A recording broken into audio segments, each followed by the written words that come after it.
ጣናስጥልን ሰላም በድጋሜ በኢትዮጵያና በመላው ዓለም ያላችሁ ተከታታዮች በያላችሁበት እንደምን ቆያችሁ 7 ሰዓቱ ነው ተወዳጁ የዜና ሾው ዜና ኢትዮጵያ እዚህ አዲስ አበባ ከሚገኘው የኢቢሲ ዋናው ስቱዲዮ ተመልሶ አገናኝቶናል ምዕራፍ 2 ላይ ትገኛላችሁ እስከ 8 ሰዓት ድረስ የተለያዩ የሀገር ውስጥና የውጭ አዲስ ጉዳዮችን እየዳሰስን ቆይታ የምናደርግ ነው የሚሆነው አበይት ጉዳዮቻችንን እናስቀድም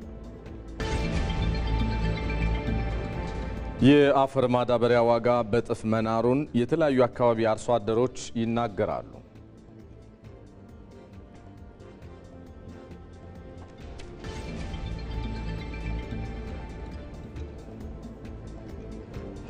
ተቋማት ጠንካራ የሆነ የሥራ ባህል እንዲኖራቸው ብቁ አመራር ሊኖራቸው እንደሚገባ ተገለጸ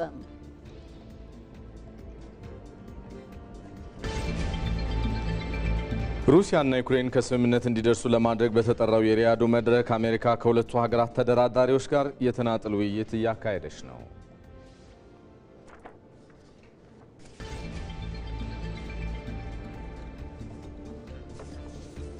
ከስፖርት በመረጥንላችሁ ጉዳይ ባለም ዋንጫ ማጣሪያ የተሳተፈ የሚገኘው የኢትዮጵያ ብሔራዊ ቡድን በምድቡ 6ኛ ጨዋታ ዛሬ ሌሊት 6 ሰዓት ላይ ከጅቡቲ ጋር ይጫወታል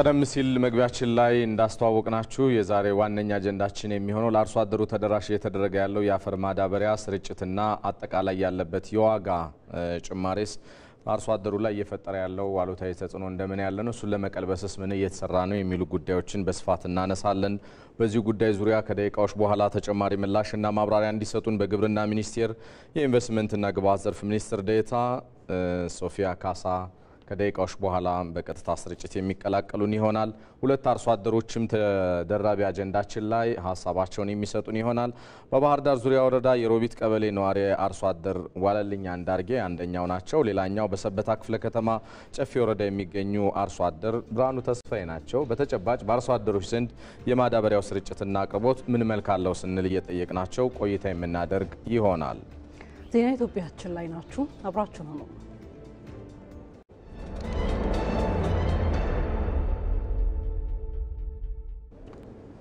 ቀደም ሲል እንዳስተዋወቅናችሁ ዛሬ በዋናነት በአጀንዳ ጉዳያችን የምንመለከተው የማዳበሪያ የዋጋ ጭማሪ እንዲሁም ደግሞ ጥረቱ ጋር የተገናኙ ጉዳዮችን የምናነሳ ነው የሚሆነው የምናስቀድመው ተጨማሪ የሆኑ መረጃዎችን ከተለያዩ የሀገሪቱ አካባቢዎች ወደ ሰበሰብንባቸው ዘገባዎች ነው የምንመራችሁ የአፈር ማዳበሪያ በወቅቱ እንደቀረበላቸው በባህር ዳር ዙሪያ ወረዳ የላታ ቀበሌ አርሶ አደሮች ተናገሩ ሆኖም የዋጋ ጭማሪው ከሰብል ሽያጭ ዋጋ ጋር ባለመጣጣሙ ፍላጎታቸውን ያህል ለመግዛት እንደሚቸገሩ አርሶ አደሮቹ ገልጸዋል በአማራ ክልል ለዘንድሮ የምርት ዘመን ከተገዛው 8.8 ሚሊዮን ኩንታል የአፈር ማዳበሪያ ከ2 ሚሊዮን በላይ ለአርሶ አደሮች መሰራጨቱ ታውቋል ሪፖርተራችን ራሄል ፍሬው በዚሁ ዙሪያ ታዲያ ያዘጋጀችው ዘገባ አለ በመጋዘኖቹም ተገኝታ ቅኝት አድርጋለች ተከታትለን እንመለስ 2017-18 የምርት ዘመን 5.4 ሚሊዮን ሄክታር መሬትን በማረስ 187 ሚሊዮን ኩንታል ምርት ለማግኘት ታቅዷል። ይህንን ምርት ለማግኘት ደግሞ የመሬትን የማምረት አቅም ማሳደግ ብሎም ደግሞ ወደ እርሻ ያልገቡ መሬቶችን ወደ እርሻ ማስገባት ይጠበቃል። ምርታማነትን ከሚያሳድጉና የመሬትን የማምረት አቅም ከሚያሻሽሉ ጉዳዮች ደግሞ አንዱ የአፈር ለምነት ማሻሻያ ግብዓት ነው። አሁን የምንገኝበት በባህር ዳር ከተማ የሚገኘው የመርከብ ዩኒየን መጋዘን ደግሞ የዚህ ግብዓት እየተከማቸ ይገኛል በክልሉ 8.8 ሚሊዮን ኩንታል የአፈር ለምነት ማሻሻያ ማዳበሪያ ተገዝቷል ከዚህ ውስጥ ከ2 ሚሊዮን በላዩ በእንዲህ አይነት መጋዘኖች እየገባ መሆኑ ተገልጿል አርሶ አደሮችም በእንዲህ አይነት መጋዘኖች በመገኘት ይህንን ግብዓት ለሰብላቸው እየወሰዱ ይገኛሉ ሰኔው ሳይደርስ ዝናብ ሳይደርስብን በሰዓት በወቅቱ ዘርና ማዳበሪያ ለማዕደምኛ ፍላጎት ገበሬ አርሶ አደረ ፍላጎት ቅድሚያ ለማግኘት ይፈልጋል እና ስለዛውን ጥሩ ሰዓት ዝናብ ሳይመጣ ወሰዱ ተብለናል ጥሩ ሰዓት ነው ይሄው ለማስጫን የመጣ ነው ጭማሪ ያለ በጣም ጭማሪው ከበድ ብሏል አምና ላይ ጥሩ ነበር አንድ ኩንታል ማህላ ሽጣና አንድ ዳብ ስንገዛ ነበር 2000 እንሸጣለን 3000 ማሽለው ደህና ነበር በ2000 ነው አምና የነበረው 2000 2001 2002 እስካለ ድረስ ዘንድሮ ትንሽ ከበድ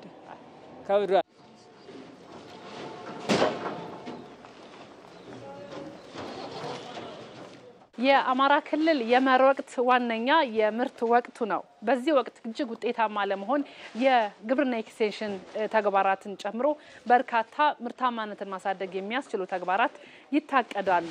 እንግዲህ በዘንድሮ የምርት ዘመንም ከአምና ከተገኘው የ17 ሚሊዮን ኩንታል ብልጫ ለማግኘት የመሬትን ምርታማነት በሄክታር ከ28 ኩንታል ወደ 32 ኩንታል ያደገው ነው ደግሞ ለማጠናከር ታቅዶ እየተሰራ መሆኑን የክልሉ ግብርና ቢሮ አስታውቋል። 18 ሚሊዮን ኩንታል ለማሳደግ ምርታማነትን ደግሞ በ2 ኩንታል በሄክታር ጭማሪ እንዲያመጣ የሚያስችል እቅድ አቅደን የገባንበት ሁኔታ ነው ያለው። እንግዲህ እንደሚታወቀው ወይም ደግሞ ቀደም ብዬ ከገለጽኩት መረጃ አንፃር የመሬት ጭማሪው በጣም ትንሽ ነው።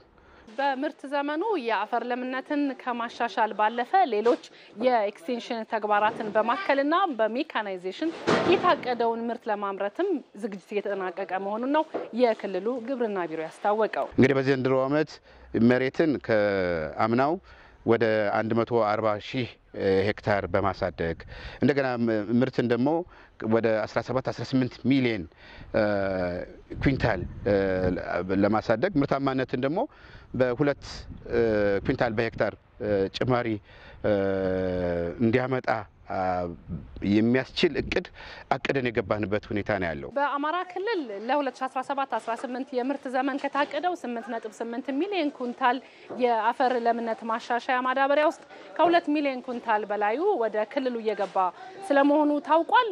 በዚህም ደግሞ አሁን የምንገኝበት የባህር ዳር የመርከብ ዩኒየን የማከማቻ መጋዘንን ጨምሮ በጎንደርና በኮምቦልቻ እነዚህ የአርሶ አደሮችን ፍላጎት የሚያሟሉ የማዳበሪያ ግብአቶች ወደ መጋዘኖች እየገቡና እየተጓጓዙ ይገኛሉ። ለኢቲቪ ራሄል ፍሬው ባህር ዳር። ራሄል እናመሰግናለን። እዛው ባህር ዳር ላይ እንቆያለን። ከአንድ አርሶ አደር ጋር መጠነኛ ቆይታ ይኖረናል። በባህር ዳር ዙሪያ ወረዳ የሮቢት ቀበሌ ነዋሪ አርሶ አደር ዋለልኝ አንዳርጌ በቀጥታ መስመራችን ላይ ነው የሚገኙት። ለጊዜዎት በጣም ነው የምናመሰግነው። እንደምን ዋሉ? እንግዲህ እርስዎ ባሉበት ስፍራ አካባቢ የማዳበሪያ ዋጋ አቅርቦቱ ምን መልክ አለው? ምንድነው እየታዘቡት ያሉ የሚለውን ይንገሩን እስኪ። ዙሪያ ወረዳ ሮቢት ቀበሌ ነኝ። የ2017 ለ18 መኸር ወቅት እርሻኛ ዝግጁ ነን። ዛሬ ተዘጋጅተን ተቀምጠናል። አለስልሰን እየጠበቅን ያለን በአሁኑ ሰዓት። ዋናው ትልቁ ግን እኛ ካለሰለስን በኋላ ግን ግብዓት ያስፈልገናል። ግብዓቶችን ስናያቸው በአሁኑ ሰዓት አንድ ኩንታል 8260 ብር ከ16 ሳንቲም ነው እየተባለ ነው አንመሰሞ ከዚህ ቦታ መጥቻው። በዚህ አኳያ ግን እንዴት አድርገን ምርትና ምርታማ ለመጨመር ግን አሁን ምንም አንደርስበተኝም። አርሶ አደሩ ዛሬ ይህንን ወሬ ከሰማ በጣም ከብዶት ነው ያለ። በጣም ከብዶት ነው። እኔ ለራሴ ለምሳሌ አሁን 10 ከረጢት 5 ኩንታል ነው የምፈጀው እና 40 ሺህ ብር እንዴት አድርጌው ተቸዘራለሁ ነው። አሁን በዚህ አንደኛ ሰብል የረከሰ ነው። በቆሎ በጣም ርካሽ ነው። አሁን ዛሬ 20 ብር 22 23 ነው። ይሄ ተሽጦ ለቀለብ ተርፎ ለግብዓት ማምጫ ለምርጥ ዘር ለማዳበሪያ ከየትም አይደርስም እና በጣም አስቸጋሪ ሰዓት ነው ያለንበት። አሁን ዛሬ ቢጨምር መቼም ወቅቱን ይዞ ቢጨምርም በአግባቡ ቢጨምር ችግር የለውም ነበር። እጥፍ ነው የጨመረው እጥፍ እና ስንቱ ሰው ይሄንን አሁን አርሶ ዘርቶ ይጠቀማል ማለት በጣም አስቸጋሪ ነው ያለንበት ሰዓት እና በጣም ነው የጨመረብን። የዋጋ መጨመር ተግዳሮት እንደሆነባቸው በጥፍ ከዚህ በፊት ሲቀርብ ከነበረው አንስተውልናል። እናመሰግናለን። ግን ደግሞ የግብርና ሚኒስትር ዴኤታዋ በቀጥታ መስመራችን ከደቂቃዎች በኋላ ስለሚቀላቀሉን ላነሱት ጥያቄ እርስዎ ምላሽ የምናሰጥበት ይሆናል። ለጊዜዎት በባህር ዳር ዙሪያ ወረዳ የሮቢት ቀበሌ ነዋሪ አርሶ አደር ዋለልኝ አንዳርጌ በጣም ነው የማመሰግነው። መልካም ቀን። ዘገባዎችን እየተካተሉ ይቆያሉ ብለን እናስባለን። መልካም። አሁንም በያዝነው የአጀንዳ ጉዳያችን ላይ ነው ትኩረታችንን አድርገን የዘለቀን የምንገኘው። ከአማራ ክልል ወጣን በልና ደግሞ ወደ ሲዳማ እንሻገር። የበልግ እርሻ በቂ የአፈር ማዳበሪያና ምርጥ ዘር አቅርቦት መኖሩን የሲዳማ ክልል እርሻና ተፈጥሮ ሀብት ልማት ቢሮ አስታውቋል። በምርት ወቅቱ 140 ሺህ ሄክታር መሬት በተለያዩ የሰብል አይነቶች ለመሸፈንም ታቅዷል። በሌላ በኩል በአፈር ማዳበሪያና በዘር ላይ በየጊዜው እያጋጠመ ያለው የዋጋ ጭማሪ ጫና እያሳደረባቸው እንደሚገኝ ነው በክልሉ የብላቴ ዙሪያ ወረዳ አርሶ አደሮች የተናገሩት። ባልደረባችን ሚካኤል ገዙ ሀሳባቸውን እንዲያሰናቱታል። ክልል የብላቴ ዙሪያ ወረዳ በዋና ዋና የምርት ወቅቶች ከፍተኛ የበቆሎ ምርት የሚገኝበት አካባቢ ነው። በወረዳው አንጃ ጎሮ ቀበሌ እና አርሶ አደር ኤልያስ ያሞ የበልጉን ዝናብ ተከትለው ወደ ዘር ስራ ገብተዋል። ጤኖ የካከተ 30 ወደ ዳይ ነው የካቲት 30 ላይ ነው ዘንድሮ ዝናብ ያገኘ ነው። የማሳ ዝግጅት ቀድመን ያጠናቀቅን በመሆኑ እንደምታየው አብዛኛው አርሶ አደር በዘር ስራ ላይ ነው የሚገኘው። የአፈር መዳበሪያና ዘር በወቅቱ ነው ያገኘ ነው። በዚህ ደግሞ በ60 ሄክታር መሬት ላይ 250 አርሶ አደሮች በጋራ የሚያለሙት የእድገት ኩታ ገጠም ክላስተር ይገኛል። አርሶ አደሮቹ ቀደም ብለው ይዘሩ ሲሆን ቡቃያው በጥሩ ደረጃ ላይ ነው። የካቲት ውስጥ ልንዘራ ነበረ። ትንሽ ዝናብ ሲጠፋ ቀጥታ መጋቢት መግቢያው ላይ ዘርተናል። እንደምታየው ይኸው ቡቃያ በቅለዋል። ከእንግዲህ የሚጠበቀው አረም ነው። ለምርት ወቅቱ አስፈላጊ የሆኑ የአፈር ማዳበሪያና ምርጥ ዘር በወቅቱ መቅረቡን የገለጹት አርሶ አደሮቹ በግብዓት ላይ እያጋጠመ ያለው የዋጋ ጭማሪ ግን አቅም ለሌላቸው አርሶ አደሮች ከባድ መሆኑን ተናግረዋል። ባለፈው በ16 ላይ በቆሎ አንድ ፕሎት 2500 ነው። አሁን 4600 ነው። አንድ ፕሎት ላይ ጭማሪ 2100 ብር ጭማሪ ነው። አንድ ፕሎት ራሱ በቆሎ ራሱ ማዳበሪያ ደግሞ አምና 3800 ነው። አሁን 8010 ብር ማለት ግማሽ በላይ ነው የሚጨምረው። በክልሉ በቆሎና ቦሎቄን ጨምሮ በተለያዩ የአዝርዕት አይነቶች ከ140 ሄክታር መሬት በላይ በበልጉ ለመሸፈን ታቅዷል። እስካሁንም 95 በመቶ የማሳ ዝግጅት በማድረግ ወደ ዘር ስራ መገባቱን የክልሉ እርሻና ተፈጥሮ ሀብት ልማት ቢሮ አስታውቋል። ቢሮው ለምርት ወቅቱ አስፈላጊ የሆኑ የዘርና የአፈር ማዳበሪያ በቂ አቅርቦት መኖሩን አመልክቷል። ወደ 16000 ኩንታል ለማቅረብ አቅደን እስካሁን ባለው ወደ 12000 ኩንታል አቅርበናል። ይሄ ወደ 80% የሚጠጋ ነው። ምንም አይነት የዘር እጥረት አላጋጠመንም። ከዛ በተጨማሪ የማዳበሪያ አቅርቦት ነው። ማዳበሪያን በሚመለከት በአመቱ ወደ 300000 ኩንታል ነው የሚያስፈልገን፣ ዳፕም ዩሪያም። እስካሁን ባለው ወደ 80000 ኩንታል በእጃችን ገብቷል። ይሄ በዋናነት የበልግ ስራችንን ሊያሳልጥ የሚችል ነው። ስቲል አቅርቦቱም የቆመ አይደለም፣ በየቀኑ እየመጣ ያለ ስለሆነ ከሱም አንፃር እስካሁን ድረስ ምንም ያጋጠመን ነገር የለም። በዓለም አቀፍ ገበያ ምክንያት ከዘርና አፈር ማዳበሪያ ጋር በተያያዘ በሚያጋጥመው የዋጋ ልዩነት አርሶ አደሩ እንዳይጎዳ መንግስት በከፍተኛ ድጎማ እያቀረበ እንደሚገኝም ተመላክቷል። ዋጋን በሚመለከት እንደ ሀገር የሚወሰን አይደለም። የመንግስት ሚና የነበረው ሳብሲዲ ነው። ከዚህ አንፃር አምና ላይ ከነበረው በእጥፍ ጨምሯል። እውነት ለመናገር ያንን ታሳቢ በማድረግ እንደ ፌደራል መንግስት ከ84 ቢሊዮን ብር በላይ ነው እንግዲህ በዚህ አመት ሳብሲዲ ያደረገው። ዞሮ ዞሮ አርሶ አደሩ ምርታማነትን በላቀ ደረጃ አሳድጎ ከምርቱ እንዲያገኝ ነው በዋናነት እኛ የተግባባ ነው። አንደኛው ዘላቂ ስትራቴጂ ይሄ ነው የሚሆነው። የዘር አቅርቦት ችግርን ለመቅረፍ ክልሉ ከተለያዩ ተቋማት ጋር በመቀናጀት የዘር ብዜት ስራ ዘንድሮ የጀመረ ሲሆን ለበልግ እርሻ ከሚያስፈልገው የበቆሎ ዘር 50 በመቶም በራስ አቅም መሸፈን እንደተቻለ ተገልጿል። አሁንም እዚሁ አጀንዳ ጉዳያችን ላይ እንቆያለን። ቀደም ሲል እንዳስተዋወቅናችሁ ሌላኛው አርሶ አደር በሌላኛው ጫፍ ላይ ይገኛሉ። እኛ አርሶ አደር በሰበታ ክፍለ ከተማ ጨፌ ወረዳ አርሶ አደር የሆኑት ብርሃኑ ተስፋዬ ናቸው። በቀጥታ መስመር ካሉበት ሆነው ስሜታቸውን እስኪ ይነግሩናል። ለጊዜዎት በጣም ነው የምናመሰግነው ብርሃኑ። እንግዲህ ማሳው ላይ እንዳሉ ነው እየታዩኝ ያሉት። ቀደም ሲል ከባህር ዳር አማራ ክልል አካባቢ ያው የዋጋ መጨመር ችግር እንደ ትልቅ ተግዳሮት እንደሆነባቸው አንስተዋል። በእርሶ በኩል የማዳበሪያ ስርጭትና አቅርቦቱ ምን ሚዛን አለው? ምን መልክ አለው? ይንገሩን እስኪ። ጥሩ፣ ያው እንደተናገሩት ያለፉት አርሶ አደሮቻችን ይህም እኛ ጋም ብዙ ጫና አለ። በቃ ብዙ ጨምሯል። ማዳበሪያው ብዙ እንደጨመረ ነው። እኛ ጋም ብዙ እንትን አለ። አይሰማም? ይቀጥሉ እየሰማሁት ነው። ይቀጥሉ አቶ ብርሃኑ። ለምሳሌ ከአምናው ተመሳሳይ ወቅት ጋር ማዳበሪያ አለ እንዳጋጣሚ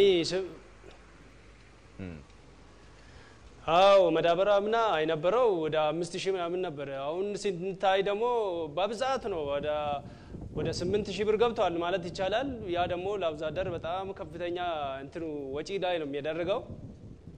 ስለዚህ ይሄን ታሳቢ ቢደረግበት ጥሩ ነው የሚባለው ለአርሶ አደር ማለት ነው።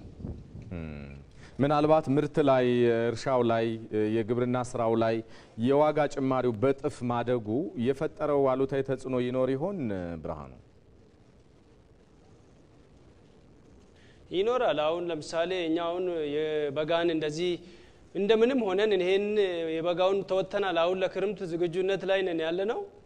ለክርምት ዝግጁነት ደግሞ አሁንም ድጋሚ ዋጋ ጭማሪ እንደዚህ ጨምሮ ሲመጣ ደግሞ ልፋቱ ይጨምርብናል። ስለዚህ ታሳቢ ቢደረግና የክርምቱ ነገር ቢታሰብበት ጥሩ ነው ብዬ ነው የማስበው። መልካም። በሰበታ ክፍለ ከተማ ጨፌ ወረዳ አርሶ አደር ብርሃኑ ተስፋዬ እናመሰግናለን ላነሱልን ሀሳብ። ለምላሽዎትም የሚኒስትር ዴኤታ ዶክተር ሶፊያ ካሳ የግብርና ሚኒስትር ዴኤታ በቀጥታ መስመራችን ስለሚገቡ እሳቸው የሚሰጡትን ምላሽና ማብራሪያ እየተካተሉ ይቆያሉ ብለን እናስባለን። መልካም ቀን። አሁንም ዘገባችን ቀጥሏል። የተወዳጁ ተመልካቾቻችን ባልደረባይ ሰለሞን ቀደም ሲል እንዳለው እንግዳችን መስመር ላይ ያለው የግብርና ሚኒስቴር ኢንቨስትመንትና ግብአት ዘርፍ ሚኒስትር ዴኤታ ዶክተር ሶፊያ ካሳን አግኝተናቸዋል። ከሳቸው ጋር ጥቂት ቆይታ እናደርግና ደግሞ መለስ እንላለን። እጅግ አድርገን እናመሰግናለን ዶክተር ሶፊያ በዚህ ሰዓት ማብራሪያውን ሊሰጡ ስለፈቀዱና በቀጥታ መስመራችንም ላይ ስለተገኙ። ቀደም ሲል በተወሰኑ የሀገሪቱ አካባቢዎች እንደተከታተልነው አርሶ አደሮችም ሀሳቦቻቸውን እንደሰጡት የኛም ሪፖርተሮች ደግሞ በተለያዩ የሀገሪቱ አካባቢዎች ሄደው እንዳዩት የማዳበሪያ እጥረት ጉዳይ በተደጋጋሚ የሚነሳ ጉዳይ መሆኑን ተመልክተዋል። እርግጥ ነው ከቀደሙት ጊዜያቶች መሻሻሎች ሊኖሩ ቢችሉም አሁንም ግን አርሶ አደሩ በተወሰነ መልኩ እየተፈተነበት ያለው ጉዳይ እንዳለ የተናገርበት ሂደት አለና ለምንድን ነው ተደጋጋሚ ጊዜ ስለዚህ ጉዳይ የምናነሳው? ለምንድን ነው መፍትሄ ያልተገኘው የሚለውን ጥያቄ እስኪ ያስቀድሙልኝ። እሺ፣ አመሰግናለሁ። እኔም እድሉን ስለሰጣችሁኝ እጅግ አድርጌ አመሰግናለሁ። እንግዲህ የአፈር ማዳበሪያ አቅርቦትን በሚመለከት እንደሚታወቀው ሀገራችን ኢትዮጵያ ከውጭ ነው ገዝታ የምታቀርበው ለተከበረው አርሶና ከፊል አርብቶ አደሮቻችን። ባለፉት ዓመታት በተለይም 2014 እና 15 እንደምናስታውሰው የተወሰነ እጥረትም ስለነበረ በከፍተኛ ሁኔታ የተፈተንበት ጊዜ ነበር። ከ2015 ጀምሮ ግን ግዢንም በማሻሻል የአቅርቦት መጠንንም በማሻሻል አርሶ አደራችን በወቅቱ እንዲያገኝ የማድረግ ስራ እየተሰራ ነው ያለው። የባለፈውንም ዓመት ካየን እንደው በመላው ሀገሪቱ ያሉ ማዳበሪያ የሚጠቀሙ አርሶ አደሮቻችን በወቅቱ እንዲያገኙ የማድረግ ስራ ተሰርቷል። በተመሳሳይ ለ2017-18 ምርት ዘመን አሁን እየቀረበ ያለው የአፈር ማዳበሪያ ማለት ነው ግዢውን ስናከናውን የመስኖ የበልግና የመኸር ተጠቃሚ አካባቢዎች አሉን። እነሱን ታሳቢ ያደረገ ግዢን የተከናወነው እንግዲህ እኛ ባለን መረጃ መሰረት ማዳበሪያ ተቸግሬ ያለ ማዳበሪያ ዘርቻለሁ የሚል አካባቢ እስካሁን ብዙም አልገጠመንም። ካሉ አንዳንድ ስፖቶች የሚኖሩ ከሆነ እሱን የማስተካከል ስራ የሚሰራ ነው የሚሆነው ከክልሎች ጋር በመነጋገር። አሁን ላይ እንደ ሀገር ከ11.3 ሚሊዮን ኩንታል ነው ከባለፈው ዓመት ሐምሌና ነሐሴ ላይ ዘግይተው የገቡ መርከቦች ስለነበሩን ወደ 11.3 ሚሊዮን ኩንታል የአፈር ማዳበሪያ ነው ሀገር ውስጥ ያለውና ከዚህ ውስጥ ስርጭቱንም ስናይ እስካሁን 1.25 ሚሊዮን ኩንታል ብቻ ነው የተሰራጨውና የአፈር ማዳበሪያ እጥረት እስካሁን አልገጠመንም። አሉ የሚባሉ ግን አልፎ አልፎ ቦታዎች ካሉ እሱን የማስተካከል ስራ እንሰራለን። ዶክተር በእርግጥም ያው እጥረቱ ብዙ እንዳልተከሰተ ነገር ግን ዋነኛ ጥያቄያቸው አርሶ አደሮች የዋጋ ጭማሪ ነው። አሁን ለምሳሌ ኦሮሚያም ክልል አማራም ክልል አርሶ አደሮችን ካሉበት ነው ያናገርናቸው። ማሳ ላይ ሆነው ነው ያወሩንና አምና ከነበረው በጥፍ ነው የጨመረው ብለዋል። ለመሆኑ ምክንያቱ ምንድነው? ለምንድነው በጥፍ የጨመረበት ምክንያት? ትክክል ነው። የአፈር ማዳበሪያ ዋጋ ከባለፈው ዓመት ጋር ሲነጻጸር ጭማሪ ያለው የጨመረበት ምክንያት አንዱ እንግዲህ ከውጭ ስለሆነ ገዝተን የምናመጣው የተወሰነ የአፈር ማዳበሪያ ዋጋ የመጨመርም አለ ኢንተርናሽናል ማርኬቱ ላይ። ሁለተኛው ከሪፎርሙም ጋር ተያይዞ እንግዲህ ከዚህ በፊት የነበረው $1 በስንት እንደሚመነዘር ታውቃላችሁ እናንተም። ጭማሪው ሊከሰት ችሏል። ይሄንን ታሳቢ በማድረግ ግን በመንግስት በኩል በተደጋጋሚ ሲገለጽም እንደነበረው የ84 ቢሊዮን ብር ድጎማ ነው የተደረገው። ይሄ 84 ቢሊዮን ብር በአንድ ኩንታል ሲታሰብ በአማካይ 3700 ብር ነው ድጎማ የተደረገውና ማዳበሪያውን ካለማቅረብ ማዳበሪያውን አቅርበን አርሶ አደራችን ማዳበሪያውን በአግባቡ ተጠቅሞ ምርትና ምርታማነትን ማሳደግ ላይ ነው ብንሰራ የተሻለ የሚሆነው እንጂ እንግዲህ ኢትዮጵያ የማዳበሪያ አምራችም ስላልሆነች ከውጭ ተገዝቶ የሚመጣ መሆኑን የተከበረው አርሶ አደራችን እንዲረዳልን እንፈልጋለን። መንግስትም የማዳበሪያ ዋጋ ጭማሪን አይቶ ዝም አላለም። ከፍተኛ የሆነ ድጎማ ነው የተደረገውና ይሄ ድጎማ ባይደረግ ኖሮ ደግሞ አሁን ካለው ዋጋም ትንሽ ከፍ ያለ ሊሆን ይችላል የሚል ነው። መልካም ዶክተር ሶፊያ ይጠብቁኛል።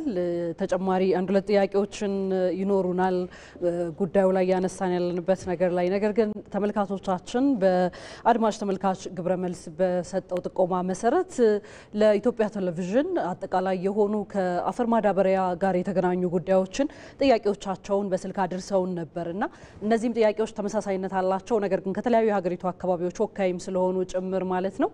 ይሄንን ከሲዳማ ክልል ያገኘነው ማለት እስኪ እሱን ተከታትለን ደግሞ ዶክተርም አብረው እየተከታተሉን መለስ እንልና እናገኙታለን። አቅርቦቱ በብዛት የሚቀርበው ማዳበሪያ ሐዋሳ ይገባል። የት እንደሚገባ ነጋዴ የት እንደሚያስገቡ አይታወቅም። ከዛ በኋላ ነጋዴው ቀጥታ ኮንትራባንድ ነው የሚያደርጉት። ኮንትራባንድ ስለሚያደርጉ ገበሬው በደንብ እየተጎዳ እየተለፋ ዞር ብሎ የሚያይ የለም ነው። መንግስት የሚኖረው ህዝቡ ካለ አይደለም እንዴ? መንግስት የሚኖረው ህዝቡ ካለ ነው። ግብርና ሲኖር ነው። በብዛቱ አቅርቦቱ ላይ ሌብነት ይበዛል። ማዳበሪያ ሌብነት ይበዛል። ማዳበሪያ ላይ ህዝቡ አቤቶታ ያቀርባል። ቶሎ አይቀርብም ነው የሚልሽ። ቶሎ አይቀርብም። የሚመጣ ማዳበሪያ አንድ መጋዘን ይቀመጣል ነው የሚልሽ። ከተቀመጠ በኋላ ማታ ነው የነጋዴ ተከፋፍሎ የሚያልቀው። በብዛት ነው የሚልሽ ተከፋፍሎ ያልቃል። ስለዚህ እኔ ብቻዬ ስለሆንኩ ይሄ ነገር አታደርጉ ብሎ ራሱ ፕሬዝዳንቱ ይናገራል ነው የሚልሽ። ለህዝቡ በስነ ስርዓት ያቀርቡት። ማዳበሪያ ለህዝቡ ወቅቱን ጠብቆ ይምጣ። ወቅቱን አልፎ ይመጣል፣ እህሉ ይበላሻል። በቃ ስቃይ ነው ሲዳማ ክልል ነው የሚልሽ። ጥቅም በማዳበሪያ ነው ህዝቡ የሚጠቀመው በብዛት ሲዳማ ውስጥ በብዛት ማዳበሪያ ነው። ከመጋቢት ጀምሮ እስከ ጥቅምት ያለው ወቅቱን የጠበቀ ማዳበሪያ ነው ተጠቃሚነቱ የሚበዛው። ስለዚህ እኔ ግብርና ሚኒስተሩ ዋጋውን ቆርጦ ወደ ክልል ከቀረበ በኋላ 44ቱ ወረዳዎች በስነ ስርዓቱ ዋጋውን እየተቆረጠ መሆን አለበት ነው እያልኩ ያለሁት በስነ ስርዓቱ። ስለዚህ አሁን አርሶ አደሩ እጅ እየገባ አይደለም ማዳበሪያ። ነጋዴ እጅ ብቻ ይገባል። አምና ላይ ሲተናገር የነበረው በ4500 እስከ 700 ነበረ እና አሁን 8000 ብር ካላወጣችሁ ተመልሶ ሊጫነው ወደ ሌላ በሚመለከተው ሀገር እያሉን ነው። ስብሰባ ዛሬም ነገም ቀጠናውን ወረዳውን እንትን እያሉ የሚውሉት። እኛም ጨንቆን ነው የተቀምጠን ያለውን። እንግዲህ ግብይቱም ስናየው ግብይት ንግድ ገበያ ገብተን ስንጠይቅ በቆሎም 2000 2300 ነው። ጤፍ ላይም 9000 እስከ 9500 ነው። በዚያ ላይ አይተን እንግዲህ ኑሯችንን አይተን ወደዚህኛው ደግሞ ወደ ማዳበሪያ ግባት ስናይ በጣም ዝቅተኛ ሆነብን። ምርታችን ሸጥን ወደ ስናዛውር ደግሞ ራቁታችንን ከርም ሆነ እና በዚህ እስኪ ሁሉንም እስኪ ምናገር የሚመለከተን አካል ብለን ነው የሞከርነው። ማዳበሪያ ግባት ገብቷል እና አስወደዱት። እጥፍ ነው ዳብል ጨመሩን። እጥፍ ጨምሯል። አዎ ስናየው በቃ ቀለባችንን ሸጥን በዚህ ላይ ደፍተን የሚበቅለው አዝመራ ደግሞ ዝናብ አናሳ ቢሆን እንዴት የምናደርገውን በቃ ግራ ገብቶን ለእናንተ ወደ እናንተ አቅርቦቱን ቃላችንን የምንሰጥ በዚህ ዋጋ አሁን 8000 አንድ ኩንታል ይገዛና አርሰን አንድ ገመድ ላይ የምናየው ጥቅም ጤፍ 5 ኩንታል 4 ኩንታል ነው። እንግዲህ ያ ደግሞ ዘር ጤፍ ዘር አለ የጉልበታችን ሁሉም የደሃ ሀገር ስለሆነ በሬ ደግሞ ተጠምደን ነው ታሬ ተባለ ሀብቶች እየተጠመርን 10000 12000 እስከ 15000 ድረስ ማዶ በሬ ተጠምደን እንትን የምንል አንድ ገመድ 5 ኩንታል ጤፍ ነው የሚወጣው። በቆሎ ቢያንስ 10 ኩንታል ይወጣዋል። 5 ኩንታል ጤፍ ተጠምጀት አንዱ ገመድ ላይ የሚደርሰኝ እኔ 2 ኩንታልና 50 ኪሎ ጤፍ ነው። ያን ሸጬው ወደ ብር ካዛውረው የብሬውን ጥማዶና ይሄን የማዳበሪያውን የገዛሁበትን አላዋጣኝም። ተመልሰናል። የተወደዳችሁ ክብር እንግዳችን የግብርና ሚኒስትር ዴኤታ ዶክተር ሶፊያ ካሳም እንደሰሙት ያው ሁለት መሳ ለመሳ አርሶ አደሮች የተለያዩ ክልሎች አሁንም በስልክ መስመር የአድማጭ ተመልካች ግብረ መልስ ላይ አስተያየታቸውን ሰጥተዋል። የመጀመሪያው ከሲዳማ ነው። ሁለተኛው ሀሳባቸውን የሰጡት ደግሞ ከአማራ ክልል የሚገኙ አርሶ አደር ናቸው። ዶክተር ሁለት ጥያቄዎች ተነስተዋል። የመጀመሪያው ነገር የማዳበሪያ እጥረት እንዳይከሰት ብለን እንኳን እንዳናስብ በህገወጥ ደላሎችና ነጋዴዎች እጅ የወደቀ ማዳበሪያ አለ የሚል ድምጽ አለ። በሌላ አይነት መንገድ ደግሞ ወቅቱን ጠብቆም ያለ መቅረብ አለ። ሁለቱን ነገር ያስታርቁልናል፣ እንዴት ይታረቃል የሚል ጥያቄ እናነሳለን። ግን ዋናው ሀሳቡ እንደተረዳ ነው እርሶም እንደሚረዱት የዋጋ መጨመር ላይ አበክረው ያነሱ አርሶ አደሮች ናቸው። በእጥፍ መጨመር ለዚህ እንደ መፍትሄ የሚቀመጥ ነገር ይኖር ይሆን በመንግስት በኩል ዶክተር? አመሰግናለሁ። ምናልባት አንድ አርሶ አደራችን ከሲዳማ ክልል አነሱት ግብረ መልስ ልስጥና ወይ ምላሽ ልስጥና አቅርቦትን በሚመለከት ቅድምም እንደገለጽኩት በወቅቱ ነው እያቀረብን ያለ ነው። ይሄንን ደግሞ በጣም እርግጠኛ ሆኜ ነው የምናገረው። ባለፈው ሳምንትም ሲዳማ ክልል፣ ማዕከላዊ ኢትዮጵያ ክልል ተንቀሳቅሰን አጠቃላይ የማዳበሪያ አቅርቦትና ስርጭቱ ምን ይመስላል የሚለውን ለማየት ሞክረናል።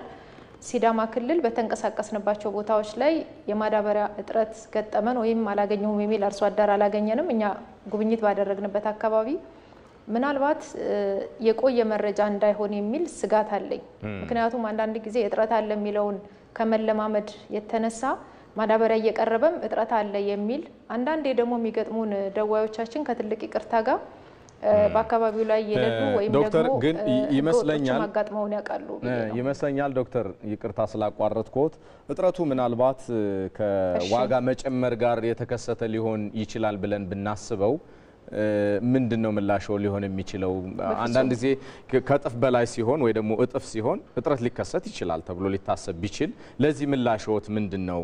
ምናልባት ከዚህ ጋር አያይዘው ምርትና ምርታማነት ላይ ተጽዕኖ እንዳይፈጠር ነው ዋነኛው አስኳላችን የሚሆነው። እሱ ቢሆን ነው የተሻለ ማብራሪያ እንድናገኝ የሚሆነው ብዬ ስላሰብኩኝ ነው ዶክተር።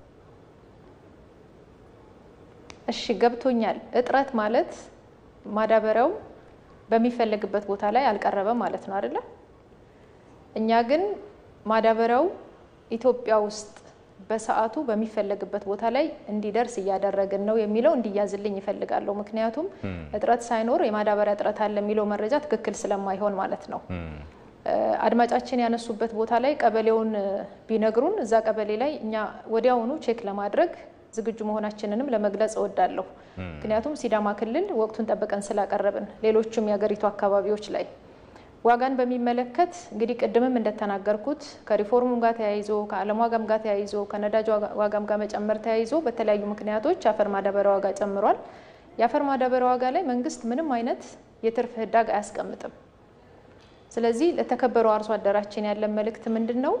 እንግዲህ ካለማቅረብ ዋጋ ተወዷል ብሎ መንግስት አላቀርብም አላለም። እያቀረብን ያለ ነው። የቀረበው ማዳበሪያ ገዝተን ግን በአግባቡ መጠቀም መቻል አለብን። ይሄ የቀረበ ማዳበሪያ ደግሞ በህገ ወጦች እጅ እንዳይገባ አርሶ አደራችንም ሊተባበረን ይገባል። ከህገ ወጦችም ዘንድ ሄዶ የሚያስገዛ ፕላትፎርም የለንም። ምክንያቱም ማዳበሪያ በመሰረታዊ ህብረት ስራ ማህበር በዩኒየንም በኩል እያቀረብን ስለሆነ ከህገ ወጦች ጋር ሄዶ የሚገዛ አርሶ አደር ካለ እነሱንም እየተባበርናቸው ስለሆነ ከዚህ ድርጊት ሁላችንም ተባብረን ማስቆም መቻል አለብን።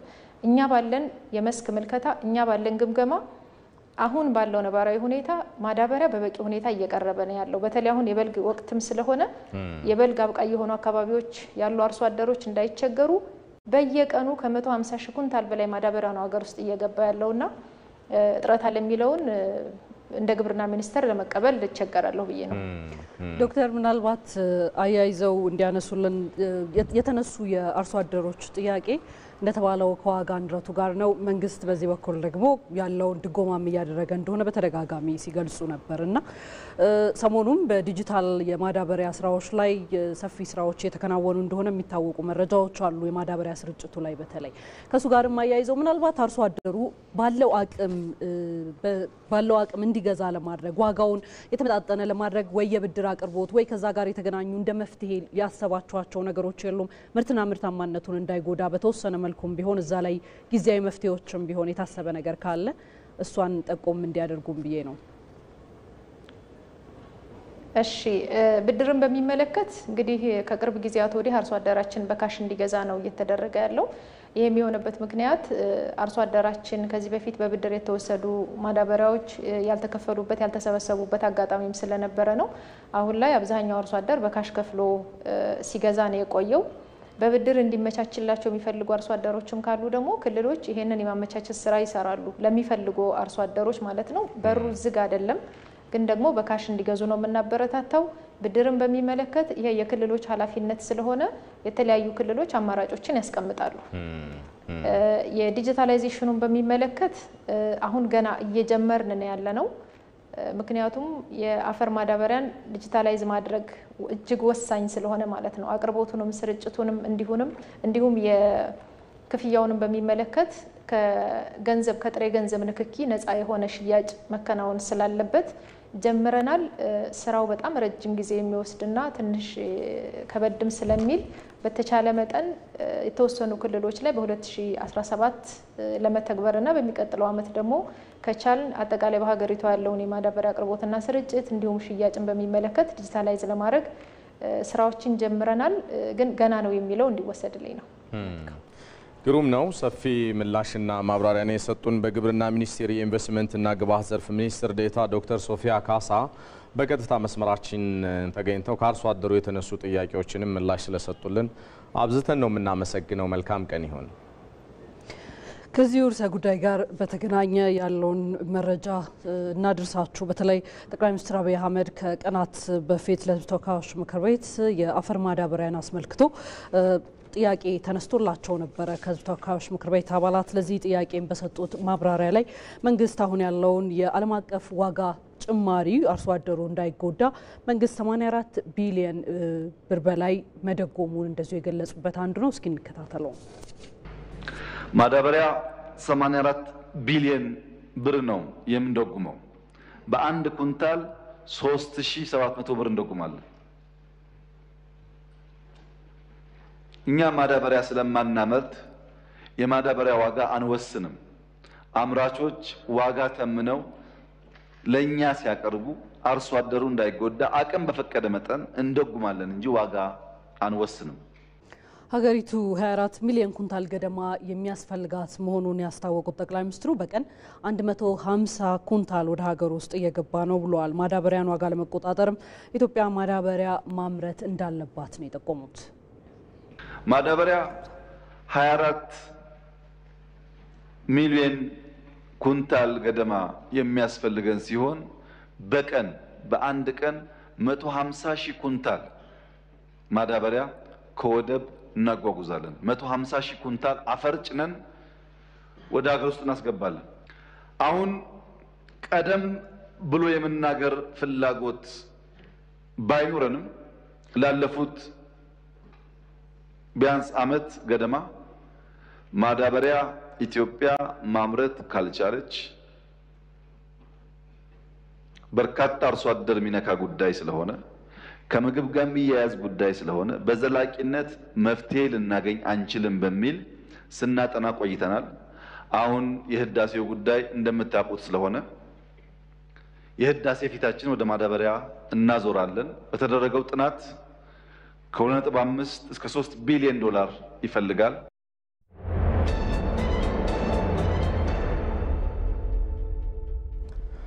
ተመልሰናል። የተወደዳችሁ እዚህ አዲስ አበባ ከሚገኘው የኤቢሲ ዋናው ስቱዲዮ በቀጥታ ስርጭት እየተላለፈላችሁ የሚገኘው ተወዳጁ የዜና ሾው ዜና ኢትዮጵያ እንደቀጠለ ነው። ካፍታ ቆይታ በኋላ ስንመለስ ደግሞ በደቡብ ምዕራብ ኢትዮጵያ በአንድ ገጠራማ አካባቢ ያለው የተፈጥሮ ደን ጥበቃና የማህበረሰቡ አኗኗር ምን እንደሚመስል የሚተነትን ዘገባ እናጋራችኋለን።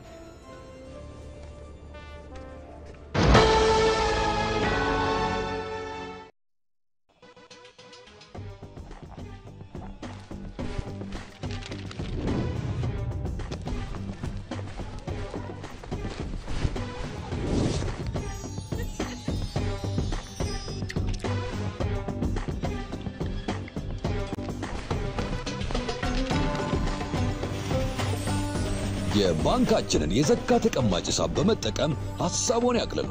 የዘካ ተቀባዩን ስምና የበጎ አድራጎት ድርጅቶች ዝርዝር በማዘጋጀት ለተቸገሩ ወገኖች በባንካችን በኩል ያለ ድካም የሃይማኖት ግዴታውን ይወጡ። ረመዳን ሙባረክ። የኢትዮጵያ ንግድ ባንክ ሁሌም የሚተማመኑበት ባንክ።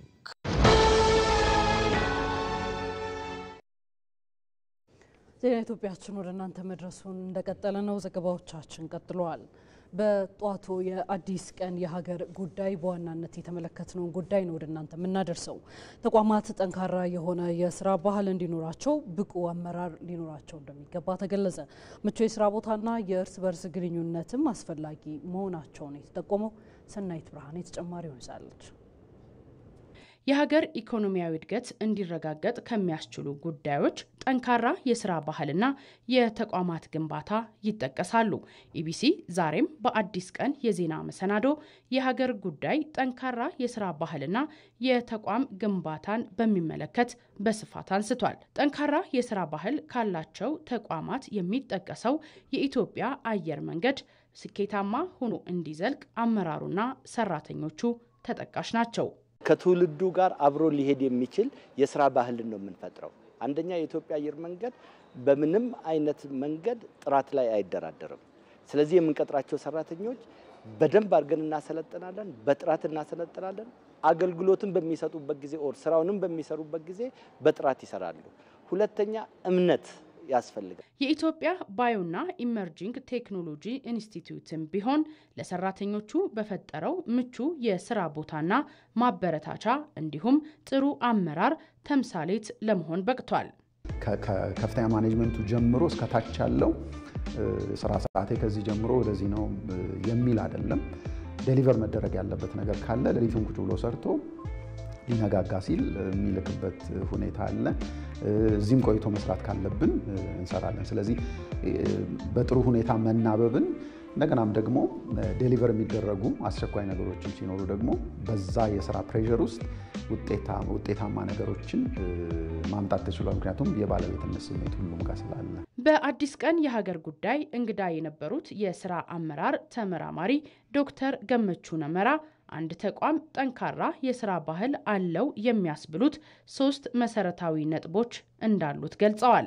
አንድ ተቋም ውስጥ ጠንካራ የስራ ባህል አለ ስንል ከግለሰብ ጀምሮ እስከ ተቋም ድረስ ያሉ የድርጅቱ ሰራተኞች፣ አመራሮችና ስርዓቱም ጭምር ጠንካራ ነው ማለታችን ነው። ስለዚህ ግለሰቦች ስራቸውን አውቀው ተረድተው ወደው በሙሉ ስራ ተነሳሽነት ይሰራሉ ማለት ነው። እንደዚሁ ደግሞ ስራ በመስሪያ ቤቱ በተቋም ውስጥ ያሉ ቡድኖች ተባብረው ተጋግዘው ለአንድ ዓላማ እየሰሩ እስከሆነ ድረስ በአንድነት ይሰራሉ ማለት ነው። በተቋም ደረጃ ደግሞ የምናየው ስርዓትና አሰራሮቹ ተሳልጠው ለተሻለ ውጤታማነት ድርጅቱን ያበቃሉ ማለት ነውና እነዚህ 3ቱ ለተቋም ግንባታ በጣም ወሳኝ ናቸው ማለት ነው። ተቋማት ጠንካራ የስራ ባህል እንዲኖራቸው ጠንካራ የሆነ አመራር ሊኖራቸው ይገባል የሚሉት ደግሞ በአማራ ስራ አመራር ኢንስቲትዩት መምህር ዶክተር ብነግረው ዋሌ ናቸው። ጠንካራ አመራር ባለበት ተቋም ውስጥ ጠንካራ የስራ ባህል እንደሚመሰረት ግልጽ ነው። በዚህ መሰረት እነዚህ ደካማ የስራ ባህል ያላቸው ተቋማት ከአመራራቸው ጀምረው ሁኔታዎችን መፈተሽ አለባቸው ማለት ነው። ምክንያቱም የተቋማት ስኬትና ውድቀት የሚመነጨው በመጀመሪያ ደረጃ ከአመራር ስለሆነ ዘመናዊ አሰራርና ዘመናዊ ቴክኖሎጂ መጠቀም ለተቋማት ልዩነት መሰረታዊ ምክንያት ነው። የተለያዩ አሰራሮችን ልንከተል እንችላለን። ዘመኑ ያፈራቸው የደረሰባቸው አሰራሮች ጊዜን፣ ጉልበትን፣ የደንበኞችን እርካታ በማረጋገጥ ረገድ ላቅ ያለ ሚና ነው ያላቸው። ዜናዎቻችን እንደቀጠሉ ናቸው። የተወደዳችሁ የሰዎች የነርቭና የአንጎል ስርዓት ውስብስብ ችግር ወይንም በተለምዶ ኦቲዝም ሲከሰት የሚያስከትለው ማህበራዊና ኢኮኖሚያዊ ተጽዕኖ ቀላል የሚባል እንዳልሆነ ይነገራል። በተለይም ችግሩ በተከሰተበት ቤተሰብ ውስጥ በቂ የሆነ የኢኮኖሚ ምንጭ ከሌለ ችግሩን ከፍ እንደሚያደርገውም እንደዛው። በዛሬዋ ባለታሪካችን ልጇ የዚሁ ችግር ተጠቂ የሆነና በልመና ተሰማርታ በምታሳድግ እናት ላይ ትኩረቱን የሚያደርግ ይሆናል። ባልደረባችን መሐሪ አለሙ ቆይታ አድርጓል። ከራስ አንደበት ተከታተሉትና እንመለሳለን።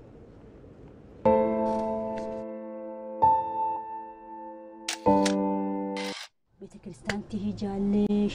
ከዛ በኋላ ደግሞ ባይሻለሙ ይባላል። ልጄ ሀብታሙ ወየላ ይባላል። ታመመብኝ። ከዛ እኔ ረዳትም የለኝ ወገን ዘመድ የለኝ ማንም የለኝ። እኔ የተወለድኩበት ሀገር ከወሊሶ በታች ነው። ወሊሶ ነው የሚባለው። በቃ ከተወለደ በ7 አመት ነው ተነስቶ ማራመድ የጀመረው። ሐኪም ቤት እያመላለስኩ አዲስ አበባ እየመጣው አንዴ ጥቁር አንበሳ አንዴ ካቲት 12 እየመጣው ክትትል እያደረገ ነበር። እዚህ ማምጣት የቻልኩበት ምክንያት እኛ ሀገር ሰዎች ስለ እንደዚህ አይነት ልጆች ምንም ያውቁት ነገር የለም፣ ምረዳቸው ሰው የለም። ነገር ግን እኔ ለልጄ ይረዳለው። ልጁ ከተንቀሳቀሰ ጀምሮ ሰው ሊቀርበኝ አልቻለም። ገለልተኛ አርጎኛል። በቃ ሀገሬ ውስጥም ቤተክርስቲያን ሲሄድም የትም እንትስል ገለልተኛ ነው የሚያረጉኝ። እንደ እንትን ነው እንዴት ነው እንደ ይብድ ያስቡታል። እንደ ከርጊማን እንደመጣ ነገር በቃ ከግፍ መስራት እንደመጣ ነገር ነው የሚመስላቸው ለማያውቁት ሰዎች ማለት ነው። እና በዚህ የተነሳ በቃ ከሰው ጋር መኖርም አልቻልኩም። ቤት ተከራይቼ እየሰራው እየኖርኩኝ ያለው በቃ ምንም ሊያሰራኝ አልቻለም። ወደ መኪና ሊገባ ይላል፣ ኤሌክትሪክ ሊይዝ ይላል። ከዛ በቃ ምንም ማድረግ አልችልም ብዬ የቤት ክራይ ደግሞ ሲያቅተኝ ጎዳና ወጣው። መንገድ ላይ ቁጭ ብዬ እየለመንኩኝ ያለው ልጄም የታመመ ያስታመምኩኝ ሐኪም ቤትም እየሄድኩኝ ያለው ተመልሼ ቤት ፈላልጌ በቀን ማደራ ለልጄ እንኳን ከብርድ መከላከያ የሚሆንልኝ ይሆናል ብዬ ፈልጌ 100 ብር በቀን እየከፈል ነው የምኖረው።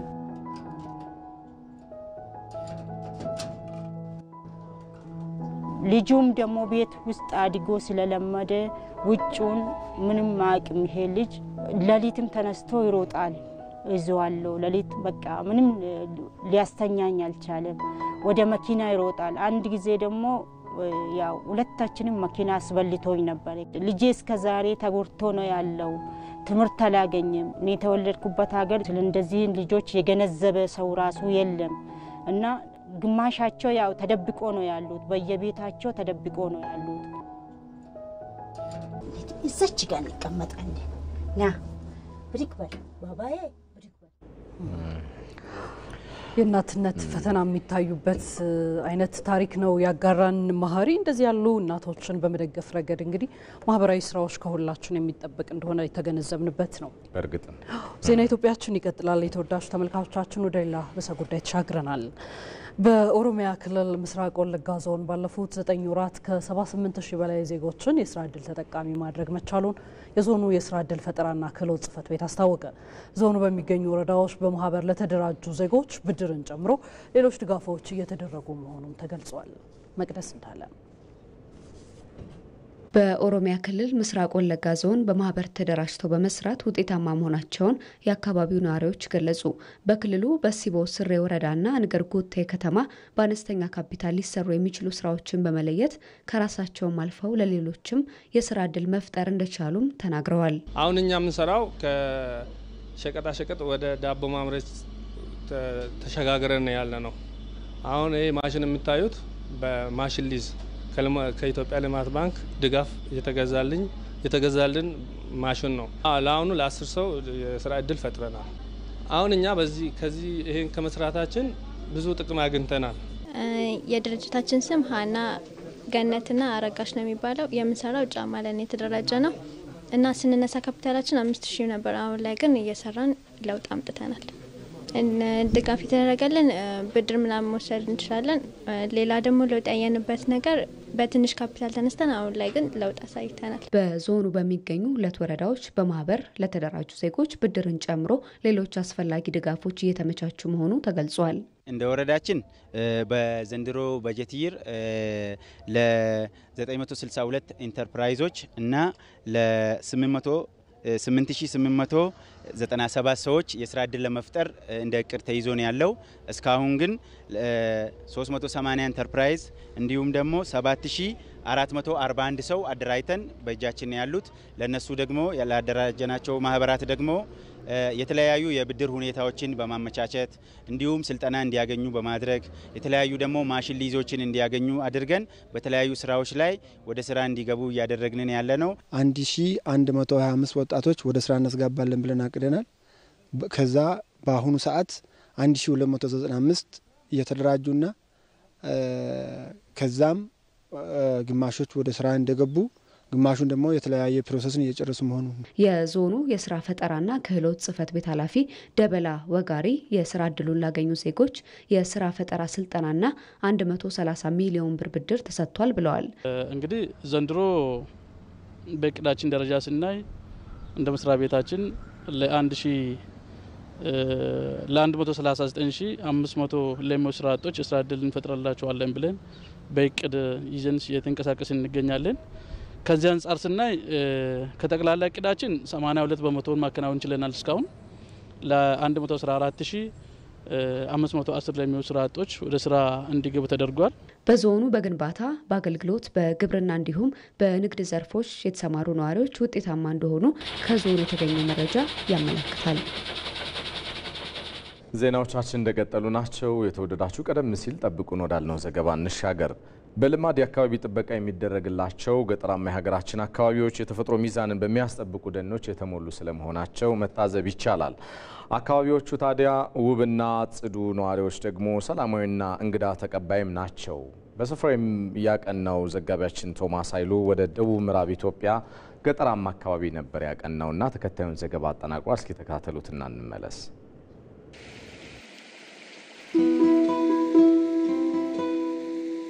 እጅግ አስገራሚ የገጠር ህይወት ከሚታይበት እንዲሁም ደግሞ የገጠር አኗኗር ምን ይመስላል ብላችሁ ለምትጠብቁ ወይንም ደግሞ ለምታስቡ ሰዎች ይህ አሁን ያለንበት ከቦንጋ ወይም ከከፋ ወደ ተርጫ ስንሄድ ማዕከል ላይ ጨና የምትባል ቦታ ላይ ነው ያለው። የደንና የአካባቢ ጥበቃ በስፋት የሚካሄድበት ቦታ ስለሆነ አመቱን ሙሉ ዝናብ የማያጣ ቦታ እንደሆነ ተነግሮናል። እዚህ አካባቢ የትራንስፖርት አገልግሎት ብዙም አይታይም። ስለዚህ መሄድ ያላችሁ አማራጭ በእግር ነው ማለት ነው። ረጅም ርቀትን ተጉዞ ትምህርት፣ ረጅም ርቀትን ተጉዞ ጤና፣ ረጅም ርቀትን ተጉዞ የተለያዩ መሰረታዊ አገልግሎቶችን ማግኘትን ግድ ይላል ማለት ነው።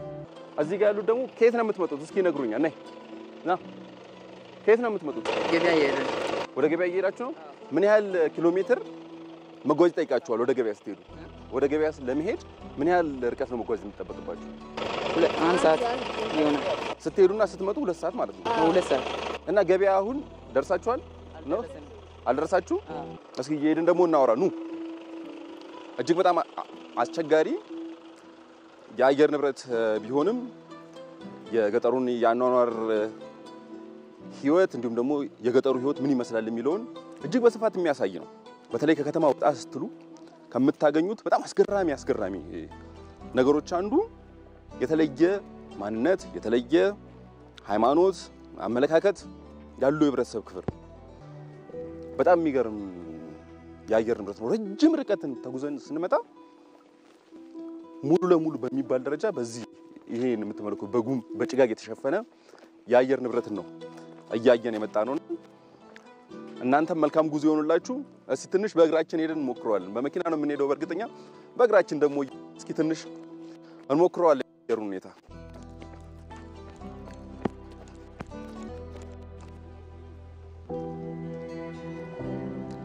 ማን ይባላሉ ጋሼ? አለማየሁ። እዚህ አካባቢ ነው የሚኖሩት? ይሄ አካባቢ ሁሌም እንደዚህ ነበር? እንደዚህ ነው የሚሆነው? ቦታው አየሩ እንደዚህ ነው። በቃ አንድ ቀን ብቻ ፀሐይ ትወጣለች። ያው ኃይለኛ ዝናብ ሲመጣ በቃ ፀሐዩን ያጠፋል፣ ዳመና መጣ። አዎ ደኖቹ ቅርብ ስላለ ደን እዚህ አካባቢ አለ። ደን ሲቀርብ ደን በጣም ነው የምትጠብቁት እናንተ? አይቆረጥም? እንዴት ናችሁ? ሰላም ነው? ደን በደንብ ነው የምትንከባከቡት? በደንብ እንጂ አሁን ተተክሎ ናቢ እዛ እየተከለ ነው እንጂ ደን ግድ ነው መጠበቅ? አዎ ደን ትንከባከባላችሁ? አታጠፉም? አዎ ከባህር አሁን ታች ከአባይ እየተወከሰ ይመጣል። ዝናቡ እዚህ ቀምጠው ነው ለኢትዮጵያ አየር የሚሰጠው ሁሉ ዝናብ ነው። ስለዚህ ይሄ እኮ የኢትዮጵያ ሳምባ ነው ማለት ይቻላል። አዎ እንደ ባው ደን ማለት ከዚህ ነው የምጠበቀው። የኢትዮጵያ እምብርት ነው። ከዚህ ነው የምሄደው። ከዚህ ነው የሚሄደው? አዎ ለእኛ ያጎዳን እንጂ ለሌላ ሀገር ጥሩ። በጣም እናመሰግናለን። መልካም ጊዜ ይሁንላችሁ። እንግዲህ ቀደም ሲል እንዳልነው በዚህ በገጠራማ አካባቢ ደን ይጠበቃል። ብዝሃ ሕይወት በጣም ነው የሚጠበቀው በልማድ እንዲሁም ደግሞ ከትውልድ ወደ ትውልድ ሲተላለፍ በመጣ ልማድ አማካኝነት ማለት ነው። እንዲሁም ደግሞ ሌላ በጣም የታዘብነው በዚህ በደጋማ አካባቢ የሚኖር ሰው ረጅም እድሜ ይኖራል። እድሜያቸው አሁን ለምሳሌ 90 ዓመት 80 ዓመት የሚሆናቸው ሰዎች ስታዩቸው በጣም ወጣቶች ናቸው፣ ጠንካሮች ናቸውና አንድም ደጋማ አካባቢ እንግዲህ የራሱን አስተዋጽኦ የሚያደርግ ይመስለኛል። አመሰግናለሁ።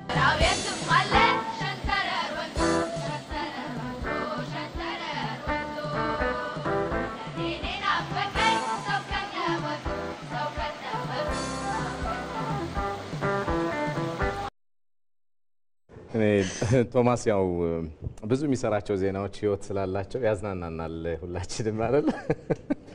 በደንብ አድርጎ ነው ያስቃኘን። የዛ አካባቢ ደጋና ወይና ደጋ የሚሆኑ አካባቢዎች ላይ ያው ጭጋጋማ የአየር ጠባይ ይኖራቸዋል። ይሄ ደግሞ በአካባቢ ጥበቃ ላይ ማህበረሰቡ ልማድ አድርጎት ለረጅም ዘመናት መቆየቱ ነው።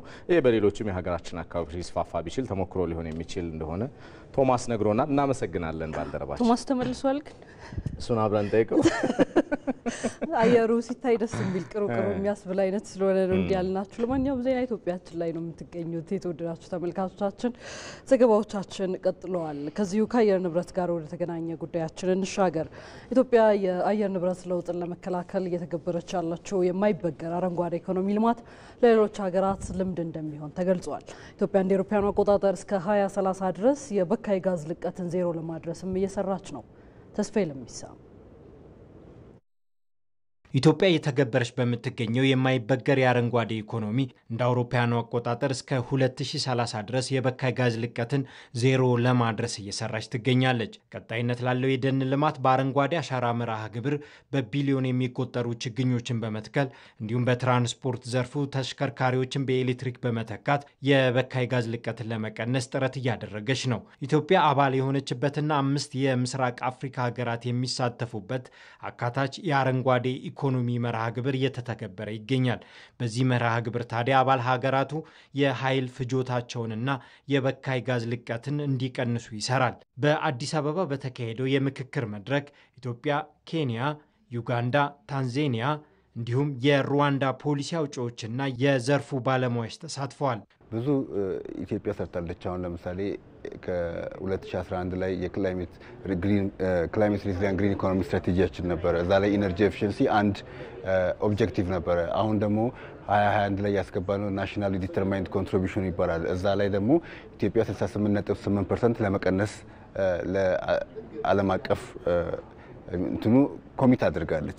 እዚህ ውስጥ አንዱ ኢነርጂ ኤፊሽንሲ ነው። ኢነርጂ ኤፊሽንሲ ከሚተገብራቸው አብዛኞቹ ደግሞ ትራንስፖርት ሴክተር ላይ፣ ኢንዱስትሪ ሴክተር ላይ፣ ሃውስሆልድ ላይ የምንጠቀማቸው እንደገና ደግሞ ግሪን ሃውስ ጋዝን ከመቀነስ አኳያ ደግሞ ለምሳሌ ግሪን ሌጋሲውን መውሰድ እንችላለን። እንደገና ደግሞ አሁን እየተገበረ ያለው ኢ ትራንስፖርት አንደኛው ዓላማው የግሪን ሃውስ ጋዝ መቀነስ ነው። ስለዚህ ኢትዮጵያ ብዙ አክቲቪቲዎችን እየሰራች ያለች ሀገር ነች። በመድረኩ አባል ሀገራቱ የኃይል ፍጆታቸውንና የበካይ ጋዝ ልቀትን ለመቀነስ እየሰሩ ያሉትን ስራዎች አቅርበዋል። ተሳታፊዎችም በዘርፉ ኢትዮጵያ እየተገበረች ባለቻቸው ፖሊሲዎች ልምድ ማግኘታቸውን ተናግረዋል። we have been following Ethiopia and through this program when we meet we share for example your public transport በዚህ መርሃ ግብርና በሌሎችም ፖሊሲዎቿ የኢትዮጵያን ስራዎች ስንከታተል ቆይተናል። በጣም አስደናቂ ስራዎችን እየሰራች ትገኛለች። ለዩጋንዳ ጠቃሚ ልምዶችን ወስደናል።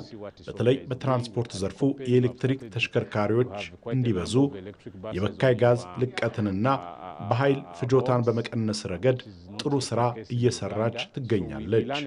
But we want to congratulate Ethiopia for taking the lead in this issue of electrifying public transport and other sectors as well. I think Ethiopia is doing really well. ኢትዮጵያ የበካይ ጋዝ ልቀትና የኃይል ፍጆታን በመቀነስ ረገድ ጥሩ ስራዎችን እየሰራች እንደሆነ አስባለሁ። በአረንጓዴ አሻራ፣ በታዳሽ ኃይል እንዲሁም በኤሌክትሪክ ተሽከርካሪዎች እኛ ብዙ ልምዶችን አግኝተናል። በርቱ ለማለት እፈልጋለሁ። ኢትዮጵያ ከዓመታዊ በጀቷ ላይ እስከ 1.5 በመቶ የሚሆነውን ገንዘብ ለአየር ንብረት ለውጥ መቋቋሚያና ለአረንጓዴ አሻራ መርሃ ግብር ታውላለች። ይህ ዜና በቀጥታ እየተላለፈላችሁ የሚገኘው ከኢትዮጵያ ቴሌቪዥን ዋናው ስቱዲዮ ነው። ከውጭ የመረጥነውን ጉዳይ እናጋራችሁ። ሩሲያና ዩክሬን ከስምምነት እንዲደርሱ ለማድረግ በተጠራው የሪያዱ መድረክ ላይ አሜሪካ ከሁለቱ ሀገራት ተደራዳሪዎች ጋር የተናጠል ውይይት እያካሄደች ስለመሆኑ ተገልጿል። ዋሽንግተን በዚህ ድርድር ሁለቱ ተፋላሚዎች ከአጠቃላይ የውጊያ ማቆም እስከሚያደርስ ድረስ ከፊል የተኩስ አቁም ስምምነት ለመፈራረም እንደምታልምም ይጠቀሳል። ባልደረባችን አለምነህ ዋሴ በጉዳዩ ዙሪያ ተከታዩን ይዟል። የፕሬዝዳንት ዶናልድ ትራምፕ ልዩ መልእክተኛ ስቲቭ ዊትኮፍ ፑቲን ሰላም እንደሚፈልጉ ይሰማኛል ይላሉ። ሲያክሉም ሰኞ ዕለት ሳዑዲ አረቢያ ውስጥ ተጨባጭ ለውጥ እንደምናይ ተስፋ አደርጋለሁ ብለዋል። ይሁንና የራሽያ ቤተ መንግሥት ክሬምሊን ቃል አቀባይ ዲሚትሪ ፔስኮቭ የተቆጠበ አስተያየት ሰጥተዋል። ገና የመንገዱ መጀመሪያ ላይ ነን ብለዋል ለራሽያ ቴሌቪዥን። የሪያድ የዩክሬን አሜሪካ ውይይት ጀመረው ትናንት አመሻሽ ላይ ነበረ። የዩክሬን የልዑካን ቡድን በመከላከያ ሚኒስትሩ ሩስተም ኡመሮቭ የተመራ ነው። ኡመሮቭ እንደተናገሩት ውይይቱ ቴክኒካዊ ጉዳዮች ላይ ያተኮረ ነው። ስብሰባው የኃይል መስጫ ተቋማትና ቁልፍ መሠረተ ልማቶችን ከአደጋ መጠበቅ ስለሚቻልበት ሁኔታ ላይ ያተኮረ ነበረ። ኡመሮቭ ከስብሰባው በኋላ በኤክስ ገጻቸው ባሰፈሩት ጽሑፍ ድርድሩን ፍሬያማ ሲሉ ገልጸውታል። የፕሬዝደንት ዜሌንስኪን ፍትሐዊና ዘላቂ ሰላም የመቀዳጀት ዓላማን ከግቡ ለማድረስ እየሰራን ነው ብለዋል። የጥቁር ባህር የመርከቦች ነፃና ሰላማዊ እንቅስቃሴም ድርድሩ የሚያተኩርበት አብይ ነጥብ መሆኑ ታውቋል። ሩሲያ ዩክሬን ከዚህ በፊት የእህል ምርቶቿን ከወደቦቿ ጭና ያለምንም ጥቃት ለገበያ እንድታቀርብ ያስቻላት የቀደመው ስምምነት እንዲያንሰራራ ትፈልጋለች። ስምምነቱ ለራሽያ ደግሞ የተወሰነ የማዕቀብ እፎይታ የሰጣት እንደነበር አይዘነጋም። ፕሬዚደንት ዶናልድ ትራምፕ በጋራ በሁለቱም ወገን በመቶ ሺዎች ሙት ቁስለኛ የሆኑበትንና ከ1945 ወዲህ በአውሮፓ ምድር የደረሰ አስከፊ የሆነውን ይህን ጦርነት በአስቸኳይ ለመቋጨት ይፈልጋሉ። የአሜሪካና የዩክሬን ተደራዳሪዎች ከጥቂት ሳምንታት በፊት እዚሁ ሳዑዲ አረቢያ ጄዳ ውስጥ ባደረጉት ውይይት ለ30 ቀናት የሚጸና ሁሉንም አውደ ግንባሮች አካታች የተኩስ አቁም ደርሰው እንደነበረ አይዘነጋም። በወቅቱም የአሜሪካ ተደራዳሪዎች መሪ ውጭ ጉዳይ ሚኒስትር ማርኮ ሩቢዮም አሁን ኳሷ በሩሲያ እግር ስር ናት ማለታቸው አይዘነጋም።